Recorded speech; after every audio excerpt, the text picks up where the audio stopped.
नमस्कार साथियों, मैं बाग सिंह गोदारा। आज हम चर्चा करेंगे हिंदी साहित्य के इतिहास से संबंधित।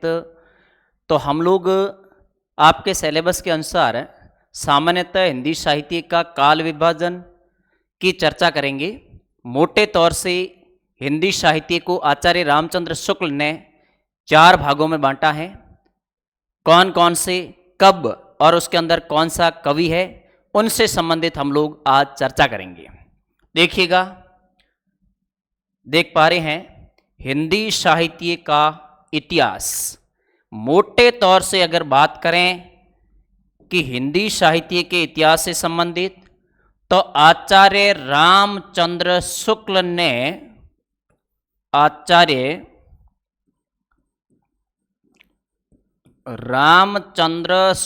ने इन्हें 4 भागों में बांटा है।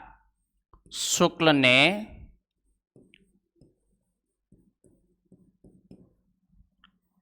4 भागों में विभाजित किया है।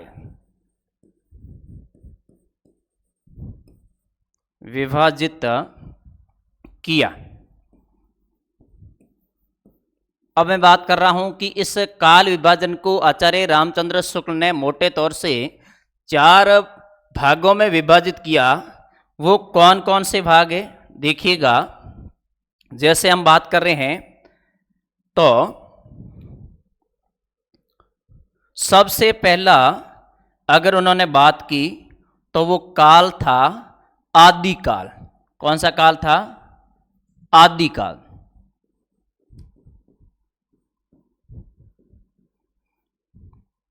अब इस आदिकाल का और भी आचार्य रामचंद्र शुक्ल ने कोई नाम रखा है क्या? बिल्कुल नाम रखा है। क्या नाम रखा है? वो रखा है वीर गाथा काल। वीर गाथा काल। अब बात करते हैं आदिकाल, वीर गाथा काल, ये कब से कब शुरू होता है? तो मोटे तौर से बात करें तो इनका जो काल समय है वो इनका समय आता है 1050 से 1375 विक्रमिशत ईस्वी सन। और विक्रमिशत के अंदर अंतर है, वो कितने का है? 57 का है। इससे आप 57 इसके अंदर से घटा करके आप है वो ईस्वी सन भी ला सकते हैं। अगली बात करते हैं तो आदि काल के बाद में काल कौन सा आता है? तो अगला अगर जो काल आता है वो काल आता है पूर्व मध्य काल। जैसे पूर्व मध्य काल। अब बात कर रहे हैं कि क्या इस पूर्व मध्य काल का और भी कोई नाम है?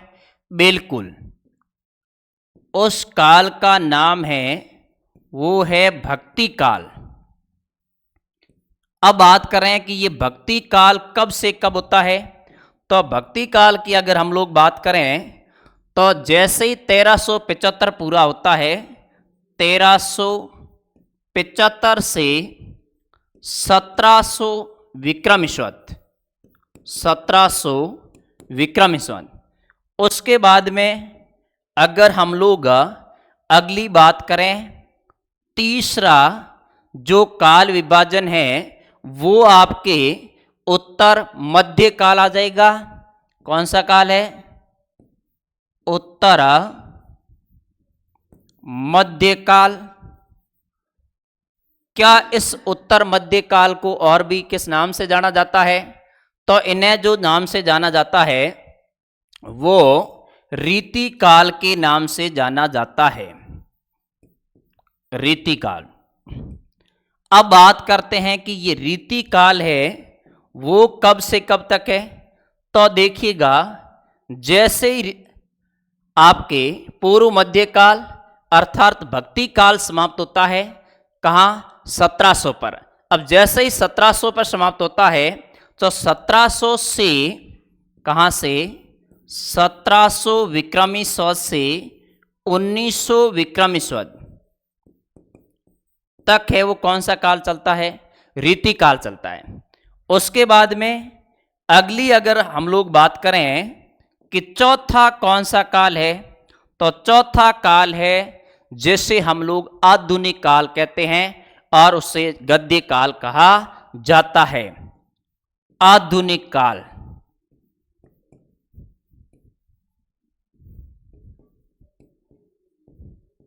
और आधुनिक काल को हम लोग किस नाम से जानते हैं? तो वो किस नाम से जानते हैं? तो वह गद्य काल के नाम से जानते हैं। अब हम बात कर रहे हैं ये, तो देखिए आगे जिस प्रकार से 1900 तक की बात हो रही है, तो ये 1900 विक्रमी संवत से अब तक, यहां आपको 84 भी मिल सकता है। ठीक है, मोटे तौर से इस प्रकार से काल विभाजन किया जा रहा है। किसके अनुसार बात आए? तो ये है जो आचार्य रामचंद्र शुक्ल के द्वारा इसको मोटे तौर से 4 भागों के अंदर विभाजित किया जाता है। आदिकाल, जिसे वीरगाथा काल कहते हैं, 1050 से 1375। पूर्व मध्यकाल, जिसे भक्ति काल कहते हैं, 1375 से 1700 विक्रमी संवत। उसके बाद में उत्तर मध्यकाल, जिसे क्या कहते हैं? रीतिकाल कहते हैं। जो रीतिकाल भी कितने भागों में बट जाएगा? 3 भागों में, रीति सिद्ध, रीति मुक्त और रीतिबद्ध। ठीक है, 1700 से 1900 विक्रमी संवत। आधुनिक काल, जिसे गद्य काल कहते हैं, 1900 से अब तक की बात आ रही है, वो ही आ रही है। चलिए आगे हम लोग बात कर रहे हैं कि ये आदि काल क्या है। अब हम मोटे तौर से इस काल में राजाओं पर लिखा गया काव्य है जो ये आदि काल है। आदि काल, इसके अंदर जो राजा महाराजाओं पर,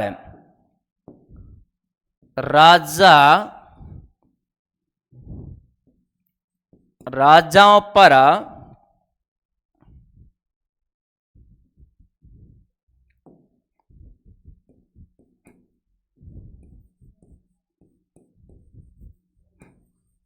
लिखे गए ग्रंथ,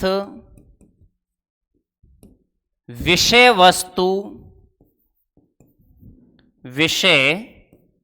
वस्तु संबंधी जो बातें हैं वो मोटे तौर से किसके अंदर है?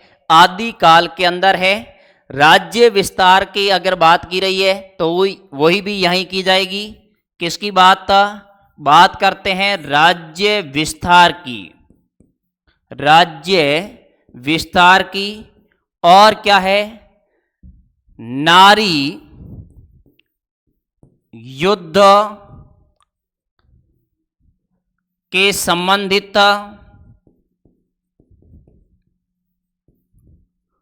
ये सारी बातें हैं वो आदि काल के अंदर मिलती है। अब बात आती है कि आदि काल के अंदर पहला कवि कौन था। तो पहले कवि की अगर बात करें किसके अंदर? आदि काल के अंदर। तो पहले कवि की अगर बात करें तो इसके अंदर जो पहला कवि है वो सरहप्पा को मानते हैं। किसको मानते हैं? सरहप्पा को। और ये कौन मानता है कि हिंदी साहित्य में आदि काल का जो प्रथम कवि है वो सरहप्पा है? तो ये मानता है राहुल सांकृत्यायन। राहुल सांकृत्यायन मानता है कि आदि काल में प्रथम कवि है वो कौन है? सरहप्पा है। चलिए अगर प्रथम ये है तो अंतिम कौन है? अंतिम की बात की जाए तो अमीर खुसरो। कौन है? अमीर खुसरो है, जिनकी आपने सुन रखी होगी पहेलियां मुकरिया। ठीक है ना, कि एक थाली मोतियों से भरा, सबके सिर पर औंधा धरा, वह थाली सब और फिरे, उनमें से एक भी मोती ना गिरे। ये इस प्रकार से सखुने मुकरिया वो अमीर खुसरो की है ना। इनके गुरु थे निजामुद्दीन औलिया। जब निजामुद्दीन औलिया की मौत होती है तो ये कहता है, गोरी सोवे सेज पर मुख पर डारे केस, अब चल खुसरो रहन भई चाहूं और। चारों ओर से क्या हो गया है, अंधेरा हो गया है। इतनी इन्हें क्या थी, गुरु पर अपने विश्वास था उसे।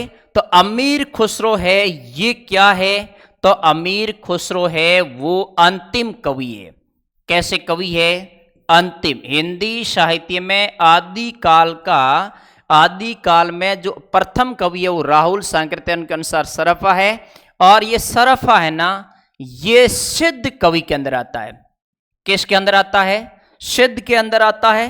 सिद्धों की जो संख्या थी वो 84 है, सिद्ध के अंतर आता है। और सिद्धों की संख्या है वो कितनी है, 84 थी, जिसके अंदर सरपा, लुईपा, कणिपा, गुईपा है ना, पा आता है, वो सारे क्या है, सिद्ध है। इसी प्रकार से नाथों की संख्या आदिकाल के अंदर अगर बात करें तो नाथों की संख्या 9 थी, जिसके अंदर गोरखनाथ है, मत्स्यचंद्रनाथ है ना, फिर जालंधर नाथ है, ये सारे क्या है, नाथों की है।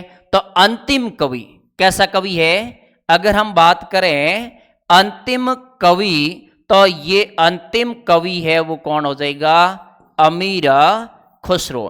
तो इस प्रकार की बात अगर हम करें तो वो होती है आदिकाल के अंदर। इसमें अपभ्रंश हिंदी का साहित्य है, इस बात का भी हम लोगों को ध्यान रखना है कि इसमें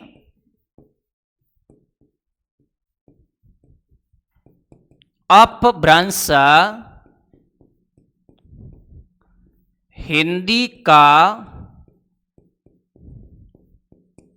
साहित्य है, इसके अंदर शुद्ध हिंदी का साहित्य नहीं है। क्या बात याद रखनी है कि इसमें अपभ्रंश हिंदी का साहित्य है ना, लेकिन शुद्ध हिंदी का कहीं वर्णन नहीं है। शुद्ध हिंदी का वर्णन नहीं है, शुद्ध हिंदी का वर्णन नहीं है। ठीक है, इस प्रकार की जो बात आती है, ये बात है वो आदिकाल से संबंधित सारी चीजें हम लोग कर रहे हैं। ठीक है, सिद्धों की संख्या अगर मैं कह रहा हूं कि आपको पूछ ले इसके अंदर की सिद्धों की संख्या कितनी है, तो बताओ सिद्धों की संख्या कितनी है, तो सिद्धों की संख्या है वो कितनी है, 84 है ना। नाथों की संख्या है वो कितनी है, तो नाथों की संख्या है वो क्या है, 9 है। समझ रहे हो ना। उसके बाद में आगे बात करें कि मोटे तौर से दूसरा जो काल आता है, जिस काल का नाम क्या था, जिस काल का नाम है भक्ति काल। कौन सा काल है, भक्ति काल। आपके मोटे तौर से जो काल हम लोग चर्चा करेंगे वो भक्ति काल से संबंधित करेंगे। और क्या भक्ति काल को किस नाम से जाना जाता है, तो आप सब जानते हैं कि भक्ति काल को पूर्व मध्य काल के नाम से जाना जाता है। और ये 1050 से 1375, 1375 से 1700 के मध्य, कहां से, 1375 से 1375 से 1700 विक्रमी शोध की अगर बात की जाए तो वो बात किस में आएगी, भक्ति काल के अंदर आएगी। अब हम लोग बात कर रहे हैं कि इस भक्ति काल को कितने भागों में बांटा जा सकता है, तो इस भक्ति काल को अगर हम बात करें तो मोटे तौर से 2 भागों में बांटा जा सकता है। जैसे हम बात करें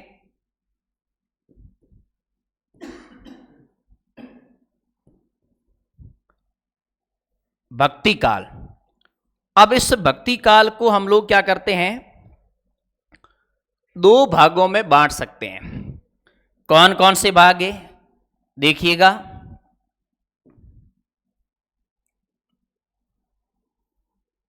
एक है निर्गुण और एक है सगुण। एक है निर्गुण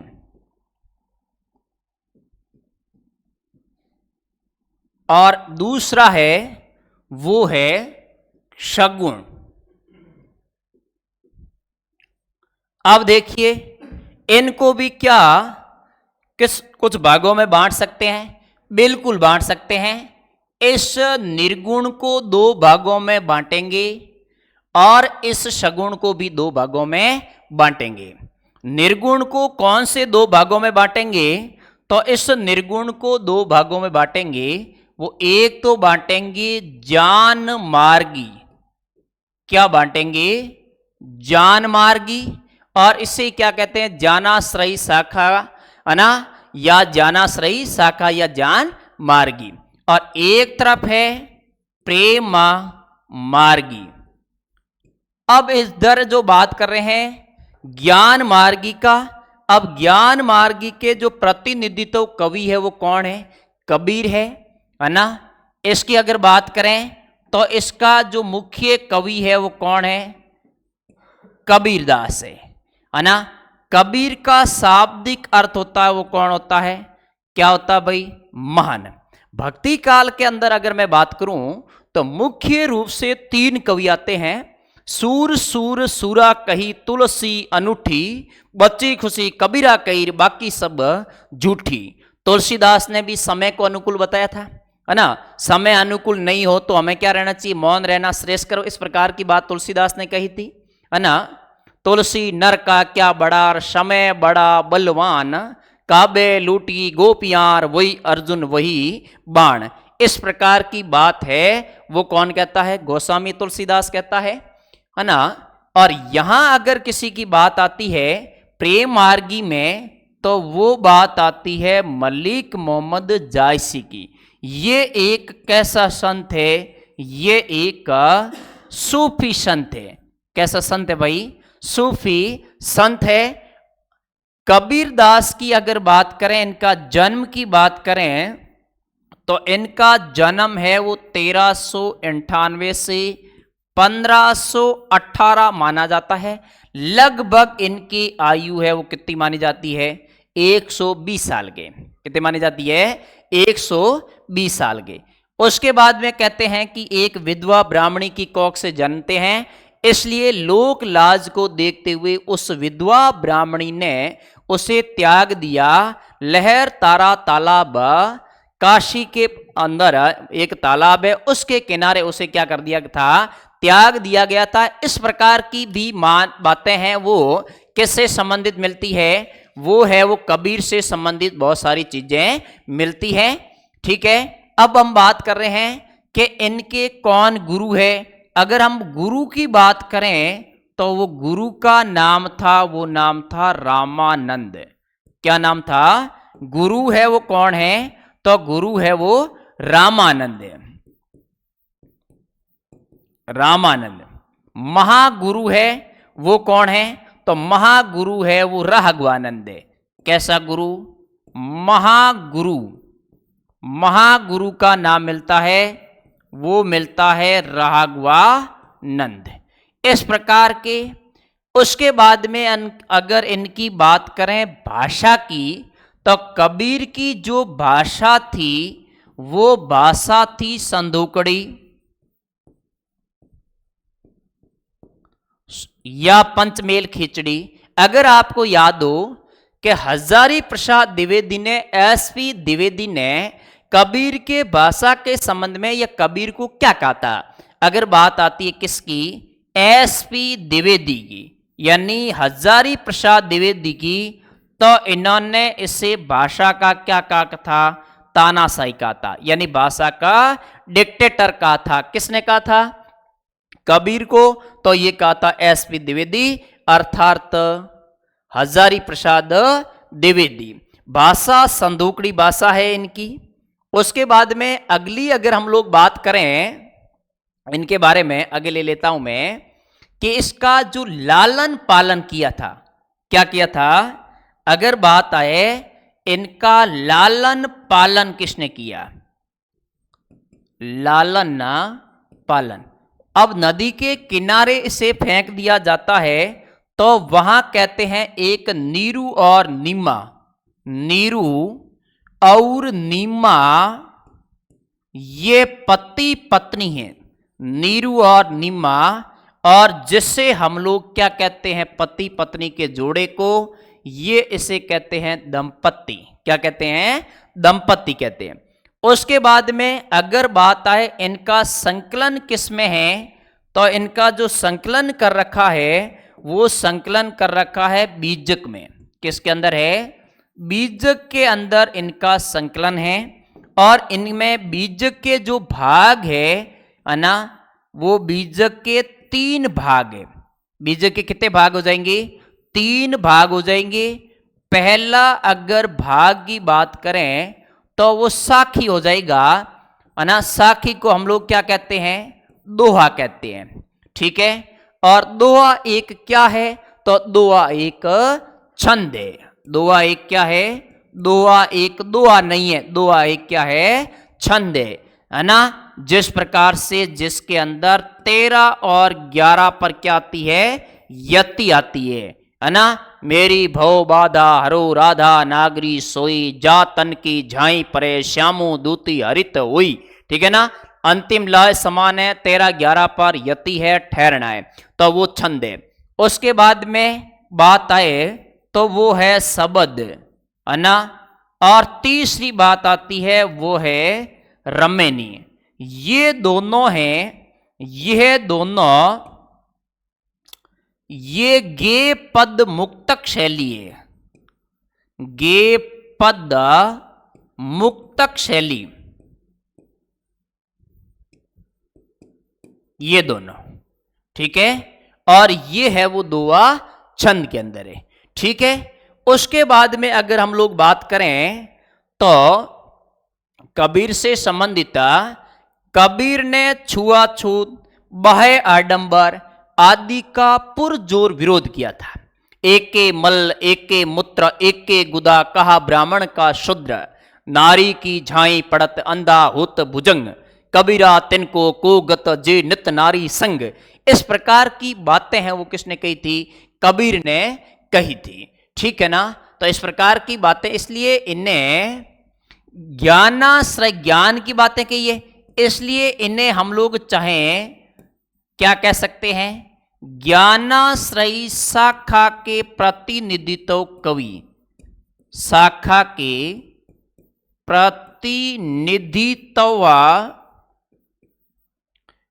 कवि है वो कौन है? ये कबीर है। कौन है भाई? ये कबीर है, वो ज्ञानाश्रयी शाखा के प्रतिनिधित्व कवि भी है। उसके बाद में अगर हम बात करें, क्या इनका विवाह हुआ था? बिल्कुल हुआ था। और कौन हुई थी? पत्नी। पहले कबीर जी अकेले थे, उसके बाद में एक कौन हुई भाई? इसकी पत्नी। कौन हुई? पत्नी। अब जैसे ही पत्नी हुई तो इन्होंने क्या किया? एक कमाल किया। क्या किया? एक कमाल किया। अब जैसे कमाल किया तो पत्नी नाराज हो गई। पत्नी नाराज कौन हो गई? पत्नी। पत्नी कौन है? पत्नी का नाम है लोई। तो लोई नाराज हो गई। कबीर ने कहा नाराज होने की कोई बात नहीं है। कमाल के बाद में क्या करते हैं? कमाली। तो ध्यान रखना, यह जो कमाल है ये तो इसका क्या है? पुत्र है। और कमाली है वो इसकी क्या है भाई? पुत्री है। ये पुत्र और पुत्री है। पुत्र और क्या है? पुत्री। किसके? कबीर के। तो ये बातें हैं वो मोटे तौर से किसकी है? कबीर की है, ठीक है। उसके बाद में ज्ञानाश्रयी शाखा के बाद में प्रेमाश्रयी शाखा। प्रेमाश्रयी शाखा में अगर हम ज्यादा बात नहीं करके बात करते हैं प्रेमाश्रयी शाखा में, और प्रेमाश्रयी शाखा में, प्रेमाश्रयी शाखा के अंदर कौन है? तो प्रेमाश्रयी शाखा के अंदर बात आती है वो किसकी आती है? मलिक मोहम्मद जायशी की आती है ना। इसका जो एक ग्रंथ था जिसका नाम था पद्मावत। क्या नाम था? 1540 के अंदर लिखा गया पद्मावत। और अगर बात करें भाई इनकी भाषा कौन सी थी, तो इनकी जो भाषा थी वो भाषा थी अवधी भाषा। भाषा कैसी थी? अवधी भाषा। प्राचीन ग्रंथ है रामचरितमानस और पद्मावत। रामचरितमानस है वो गोस्वामी तुलसीदास के अंदर है। क्यों 1303 का साका आप जानते होंगे, चित्तौड़ का रतन सेना और पद्मावत, और अगर साहित्य आपने पढ़ा है तो नागमती वियोग, ये सारी चीजें हैं वो किसके अंदर आती है, प्रेमाश्रयी शाखा में, और प्रेमाश्रयी शाखा के अंदर बात आती है मलिक मोहम्मद जायसी की। ठीक है, उसके बाद में अगर हम बात करें तो शगुन के अंदर अगर बात आती है तो शगुन में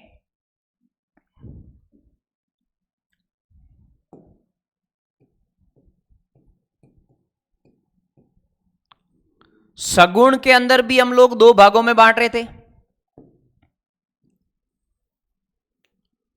एक बांट रहे थे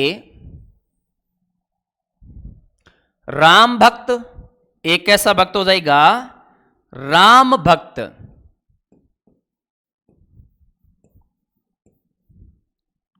और इधर है वो कैसा भक्त हो जाएगा, तो इधर है वो कृष्ण भक्त हो जाएगा, कृष्ण भक्त। ठीक है, राम भक्त में कौन हुआ है, तो बात आती है राम भक्त के अंदर तुलसीदास की। किसकी बात आती है, गोस्वामी तुलसीदास की।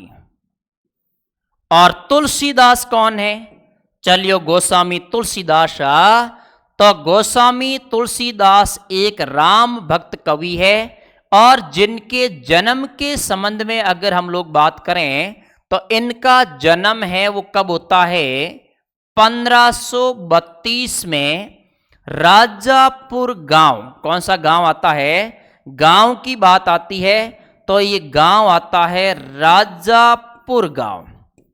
अब ये राजापुर गांव कहाँ आया हुआ है, राजापुर गांव आया हुआ है बांदा में। बांदा एक क्या है, जिला है, बांदा एक का जिला है, और ये जिला है वो कहाँ है भाई, उत्तर प्रदेश में। कौन से प्रदेश में है, तो ये जिला है वो उत्तर प्रदेश के अंदर है। चलियो भाई, इनके मम्मी के हस्बैंड का नाम क्या है, तो इनके पिता का नाम, इनके पिता का नाम है, नाम क्या मिलता भाई, तो इनके पिता का नाम मिलता है, वो मिलता है आत्माराम दुबे। क्या मिलता है, आत्माराम दुबे। चलो ये बात ठीक है ना।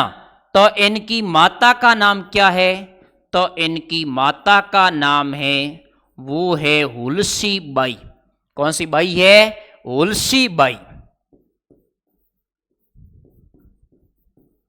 हुलसी बाई। ठीक है, उसके बाद में अगर हम लोग बात करें, इनके बाद तो बात आती है इनके गुरु का नाम क्या है, इनके गुरु का नाम क्या है। तो अब इनके गुरु की बात आए तो इनके गुरु का नाम है बाबा नरहरि दास। कौन सा दास है, बाबा नरहरि दास। चलो ये भी ठीक है। अब गुरु तो ये है, लेकिन महागुरु कौन है, तो बात आती है महागुरु की।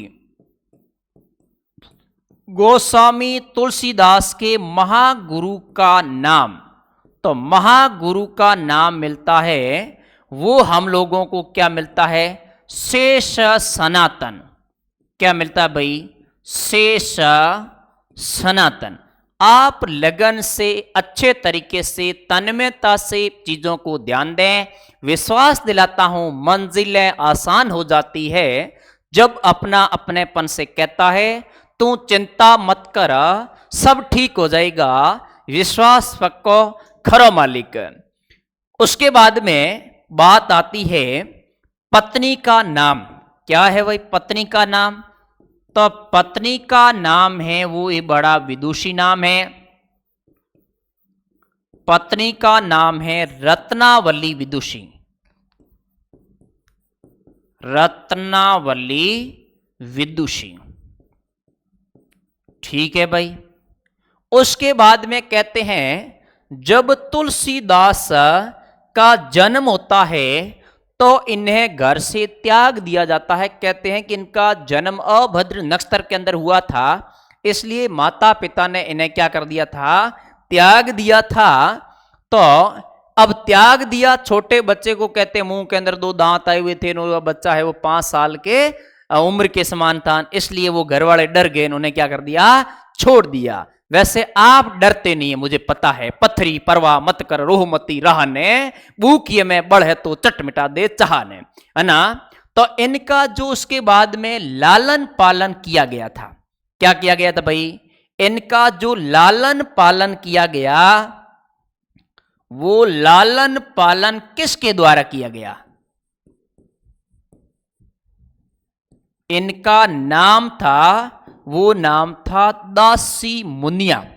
क्या नाम था, दासी थी और दासी का नाम था मुनिया। मुनिया दासी के द्वारा इनका लालन पालन किया गया। कौन सी दासी, मुनिया दासी। अब कहते हैं कि इनके विवाह संबंध भी अच्छी तरीके से ज्यादा नहीं चले। अब क्यों नहीं चले, कहते हैं कि जैसे एक बार तो रत्नावली आती है, एक बार तो आती है लेकिन वापस नहीं आती है ना। तो कहते हैं नहीं आती है, तो गोस्वामी तुलसीदास चले जाते हैं अपने ससुराल, और कहते हैं एक नदी तैर रही थी, जा रही थी, और उसके अंदर एक भैंसा तैर रहा था, उसके अंदर और एक सवारी करते हैं और उसके पास में चले जाते हैं। लेकिन रत्नावली उनसे मिलने के लिए क्या कर देती है, इनकार कर देती है, मना कर देती है। लेकिन प्रेम के अंदर अंधा कौन, तुलसीदास। अब उन्हें कुछ भी नहीं दिखता है। कहते हैं कि एक वहां जो ऊपर बैठी थी मंजिल पे, वहां एक सर्प जा रहा था, सांप जा रहा था, और वह प्रेम के अंदर अंधा हो गया। और उन्हें क्या दिखाई दे रहा है, वह सांप ही इन्हें क्या दे रहा है दिखाई, वह रस्सी दिखाई देता है। इसलिए तुलसीदास है उन रस्सी को पकड़ लेता है और पकड़ करके अपने उद्दीपक के पास में चला जाता है। लेकिन उन्हें ऐसी फटकार मिलती है जिससे वो यहां क्या करता है भाई, उस वैवाहिक संबंध को तोड़ देता है और वहां से राम भक्त बनने के लिए वहां से चला जाता है। जैसे ही वो कहते हैं कि आगे गया, तो वहां उन्हें कौन मिला था, वो बाबा नरहरिदास जो गुरु है वो मिलते हैं। उसके बाद में उन्हें संस्कार मिलते हैं और से सनातन के द्वारा उसे शिक्षा दी जाती है। अब शिक्षा और संस्कार दोनों मिल गए, तो अब किसी की कमी नहीं। आप लोगों ने दोस्तों सुना होगा, एक रामचरितमानस ये नाम का एक ग्रंथ सुना है आपने, है ना। कौन सा ग्रंथ सुना है, तो रामचरितमानस, उस ग्रंथ का नाम है रामचरितमानस। अब ये रामचरितमानस है ना भाई, ये रामचरितमानस कब लिखा गया, तो ये 1574 के अंदर लिखा गया। कब लिखा गया, बात आती है कब की, तो ये कब लिखा गया, ये 1574 के अंदर लिखा गया।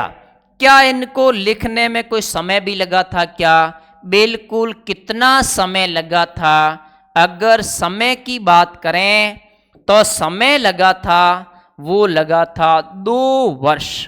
कितने वर्ष, 2 वर्ष 7 मास। कितने मास है, 7 मास, अर्थात 7 महीना और 26 दिन, ये इनको लिखने में क्या लगा, समय लगा। अब हम बात करते हैं कि उसके बाद में इनकी जो भाषा थी ना भाई, क्या थी, भाषा। ये भाषा इनकी कौन सी थी, तो इनकी जो भाषा थी ना, ये भाषा थी अवधी भाषा। क्या गोस्वामी तुलसीदास अवधी भाषा के ही कवि है, बताइएगा, है ना, नहीं है ना, क्योंकि अवधी और ब्रज दोनों का कवि है। इसलिए अवधि और ब्रज के समन्वयक अगर कोई कवि है तो वो कौन है? गोस्वामी तुलसीदास। इन्होंने कुछ रचनाएं हैं वो अवधि भाषा में लिखी है और कुछ रचनाएं हैं वो ब्रज भाषा में। लेकिन अपने तो क्या होता है कि कवितावली, गीतावली, है ना, कृष्ण गीतावली, रामचरितमानस और आदि, अब कौन सी कुछ है क्या है ना, ऐसा नहीं है। प्रश्न आपको पूछेगा क्या निम्न में से वह रचना जो रामचरितमानस के अलावा अवधि भाषा की रचना है। इसलिए इनकी लगभग कुल रचनाएं हैं वो 12 रचनाएं मिलती है। अगर और उसके बाद में आगे जाते हैं तो वो 13 रचना है, वो है हनुमान बाहुक। चलो उसके संबंधित भी हम लोग चर्चा करेंगे। तो इनकी जो भाषा है वो अवधि भी है, ब्रज भी है। इससे इनका जो अधिकार था ना वो अवधि एवं ब्रज, अवधि एवं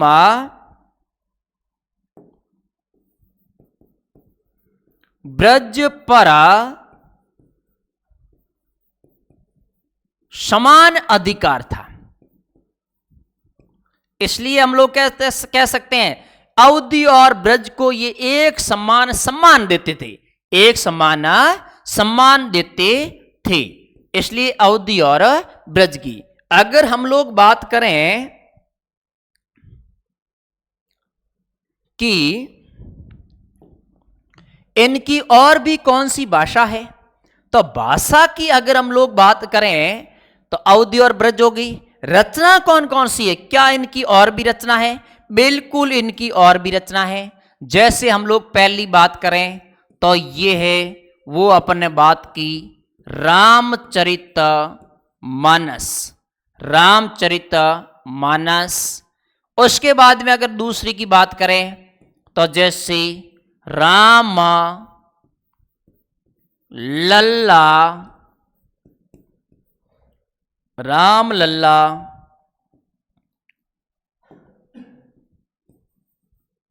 न छू, राम लल्ला न छू। उसके बाद में बात करें तो हम बात करते हैं रामाज्ञा प्रश्न। राम राम से याद रखना, याद करने के लिए रामचरितमानस राम से राम लल्ला न छू, राम से रामाज्ञा प्रश्न और राम से बरवे रामायण, बरवे रामायण।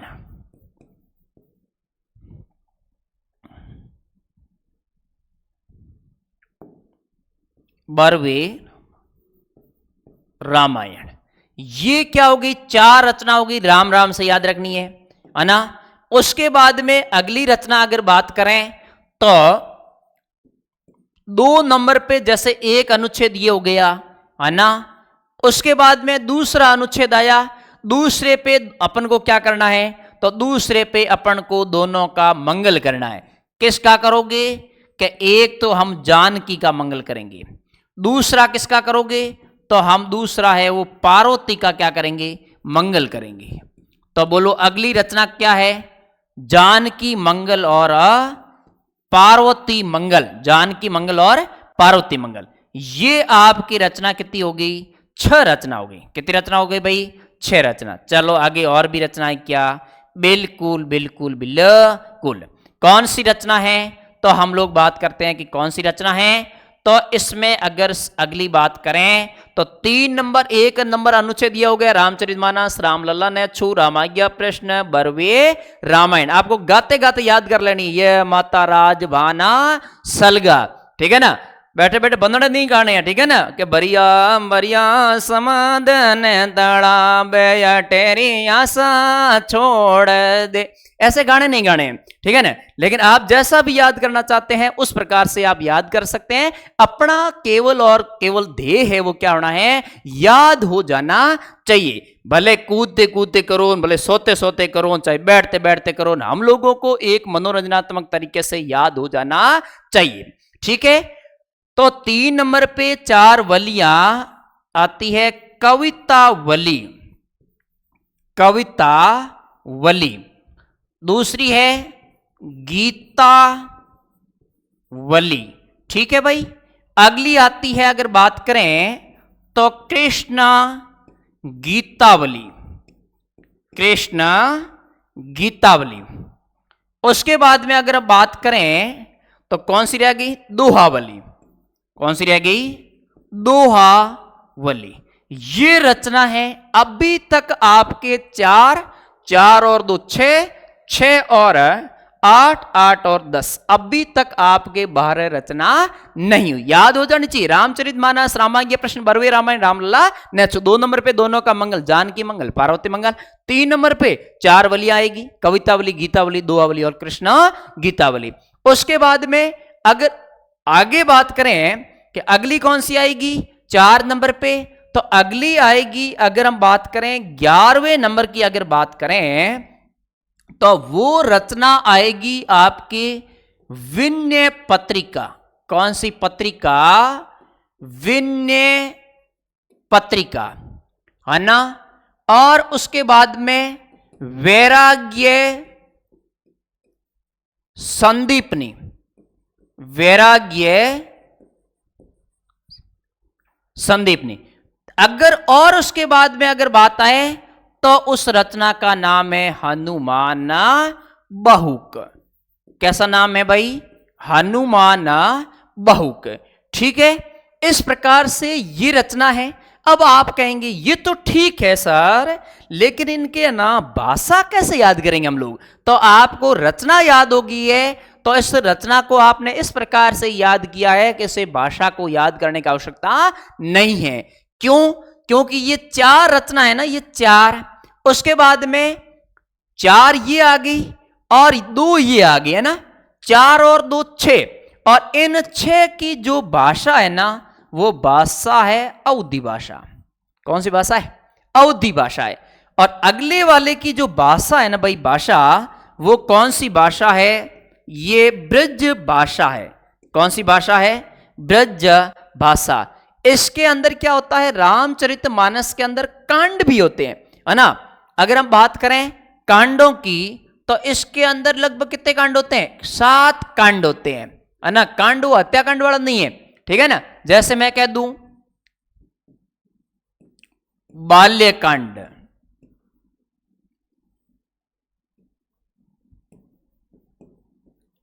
अयोध्या कांड,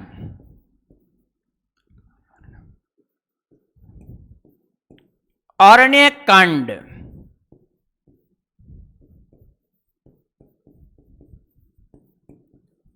किष्किंधा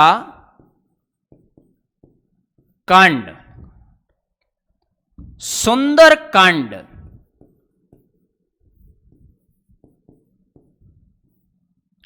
लंका कांड,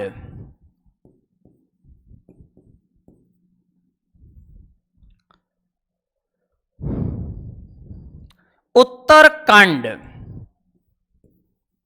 अब ये जो रचना आपने लिखी ना, जिसके अंदर क्रम सही नहीं है ना, चलेगा चलेगा चलेगा, लेकिन अब कांड आपने लिखे हैं, इस कांडों की संख्या है वो कितनी है? इन कांड की संख्या है वो 7 है। क्या है भाई? 7 है। इनका क्रम है ना, वो ऐसा ही होना चाहिए।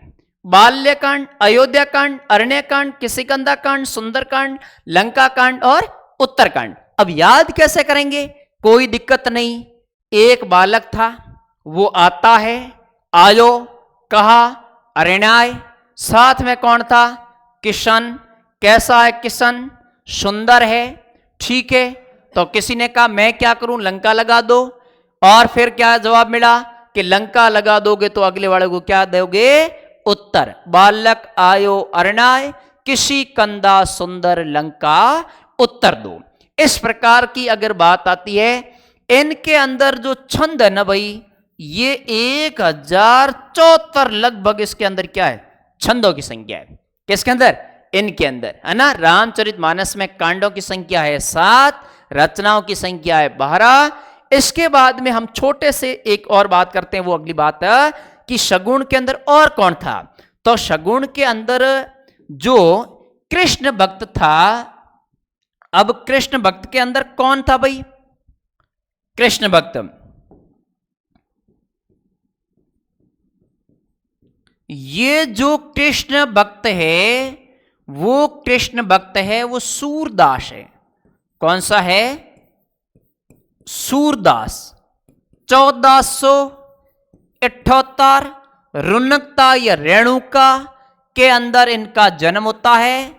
रुनकता या रेणुका, रुनकता या रेणुका के अंदर। कुछ लोग कहते हैं इनका जन्म सिंह में हुआ और सिंह कहाँ है? दिल्ली है, लेकिन इनका जन्म माना जाता है वो 1478 से 1583, 1478 से 1583 में इनका क्या माना जाता है? निधन। कृष्ण भक्त थे, कृष्ण को सारे लोग जानते होंगे, कृष्ण के बारे में पढ़ रखा है। कृष्ण किससे प्रेम करते थे, किसके साथ में रहते थे और किसके साथ में फोटो है, ठीक है ना। सारी गोपियां हैं वो कृष्ण से क्या थी? छोटी। राधा है वो क्या है? बड़ी है। लेकिन राधा को भी एक बार जैसे उसकी मुलाकात होती है तो राधा से भी पूछ लिया जाता है, कौन सी भाषा में? क्योंकि ये सूरदास है ना भाई, ये इनकी जो भाषा है ना ये ब्रज भाषा में, तो उन्होंने पूछा भी था ना, वो ब्रज भाषा के अंदर ही क्या किया था? पूछा था, ठीक है। किसको पूछा? एक राधा नाम की लड़की थी उस समय, राधा। और राधा को उन्होंने क्या कहा भाई? उन्होंने गोरी कहा। क्या कहा? गोरी। क्या बूझत श्याम कौन तू गोरी, कहाँ रहती है?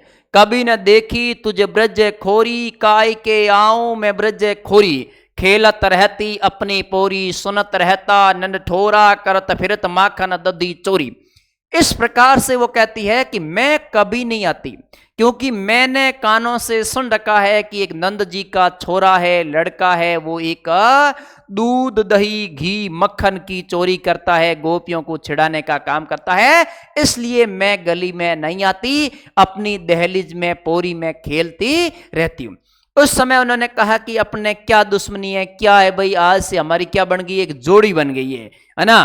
तो उनके दोनों में मिलने में कितनी बाधा थी, है ना। तो भी उसके साथ में कौन थी? राधा थी। प्रेम में कितनी थी बाधा, तो भी कृष्ण के साथ कौन थी? राधा, है ना। वो है सूरदास, ठीक है। तो हम अभी यहीं समाप्त करते हैं कि इनकी जो रचना है ना भाई, रचना है वो मुख्य मोटे तौर से इनकी रचना है वो कितनी रचना है? तो इनकी मोटे तौर से रचना है वो 3 है।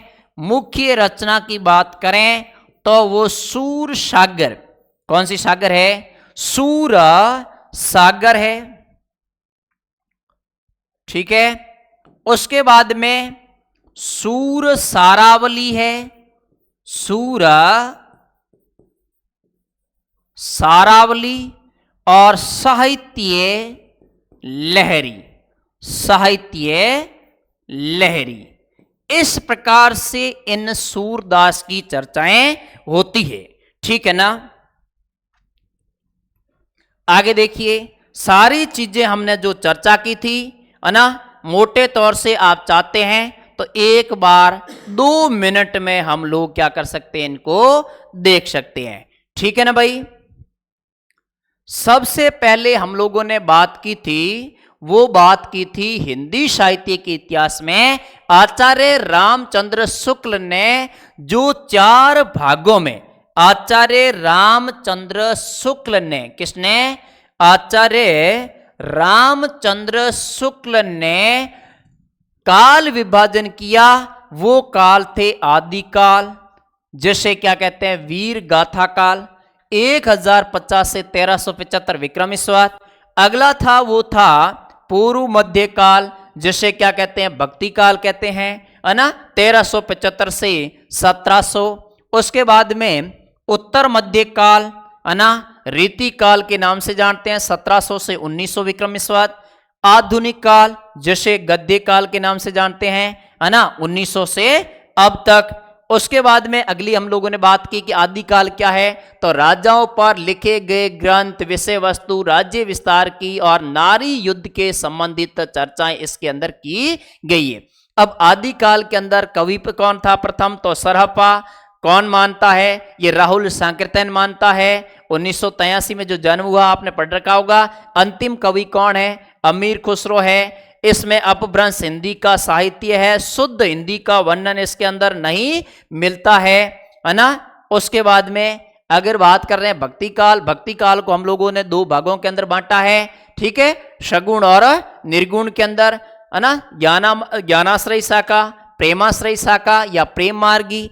इस प्रकार से मोटे तौर से आज हमने जो चर्चा की है वो हिंदी साहित्य के अंदर किसकी चर्चा की है, वो चर्चा की है काल विभाजन की। ठीक है, अगली क्लास में मिलते हैं अगले टॉपिक के साथ में, जब तक बने रहिए सरोकार क्लासेस के साथ में। धन्यवाद।